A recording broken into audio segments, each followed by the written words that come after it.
মিটফোর্ডে ব্যবসায়ী হত্যাকাণ্ডে সব আসামি শনাক্ত, চলছে গ্রেপ্তার অভিযান।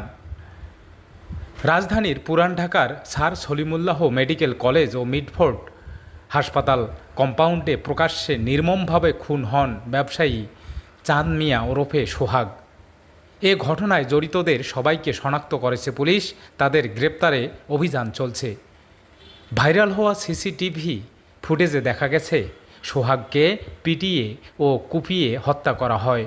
এরপর তার নিথর দেহ টেনে হিঁচড়ে হাসপাতাল চত্বরের বাইরে এনে শত শত মানুষের সামনে চলে বীভৎস উন্মত্ততা।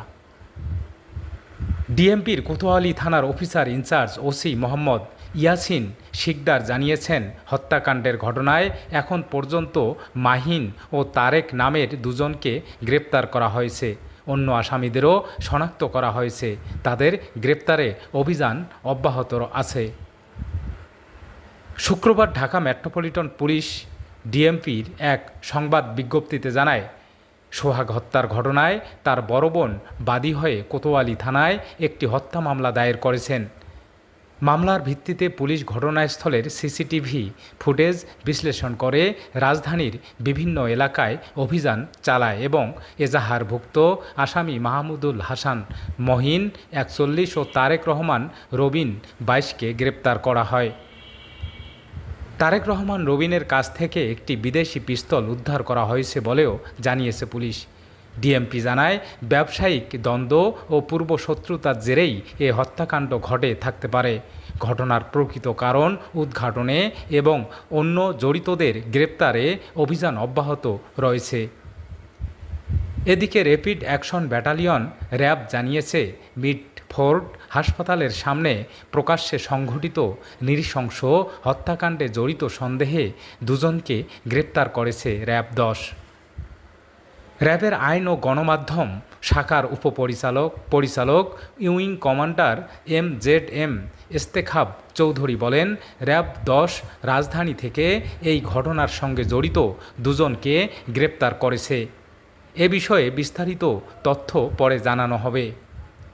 পুলিশ সূত্র জানা যায়, ঘটনার সময় হাসপাতালের চিকিৎসা সেবা চালু ছিল এবং আনসার ক্যাম্পের সদস্যরাও আশেপাশে অবস্থান করছিল। তবে এমন ভয়াবহ সন্ত্রাসের সামনে কেউ এগিয়ে আসেনি।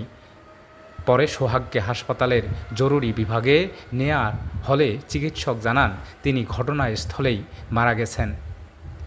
প্রত্যক্ষদর্শীরা জানান, সোহাগের মৃত্যুর পরও হামলাকারীরা থামেনি। তার রক্তাক্ত নিথর দেহটি রাস্তার মাঝে ফেলে রেখে চলে নৃশংসতা। কেউ লাশের বুকের উপর লাফায়, কেউ মুখে কিল ঘুষি দেয়।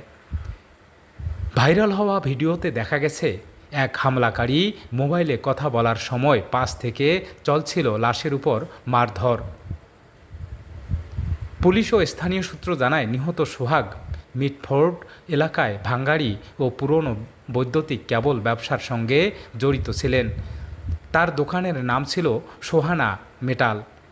বিদ্যুতের তামার ও সাদা তারের ব্যবসার একটি সিন্ডিকেট পরিচালনা করতেন তিনি। এই ব্যবসার নিয়ন্ত্রণ নিতে মরিয়া ছিলেন মাহমুদুল হাসান মাহিন ও সরওয়ার হোসেন টিটু। তারা নিয়মিত চাঁদা দাবি করছিলেন এবং ব্যবসার ৫৩% নিয়ন্ত্রণ চেয়েছিলেন। এই বিরোধ থেকেই হত্যাকাণ্ডের সূত্রপাত বলে জানিয়েছে পুলিশ।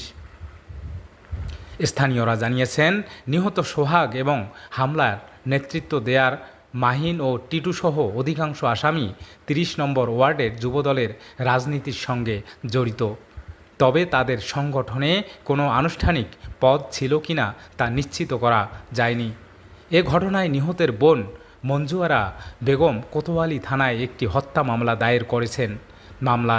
মামলায় নাম উল্লেখ করে ১৯ জন এবং অজ্ঞাত পরিচয়ে আরও ১৫ থেকে ২০ জনকে আসামি করা হয়েছে।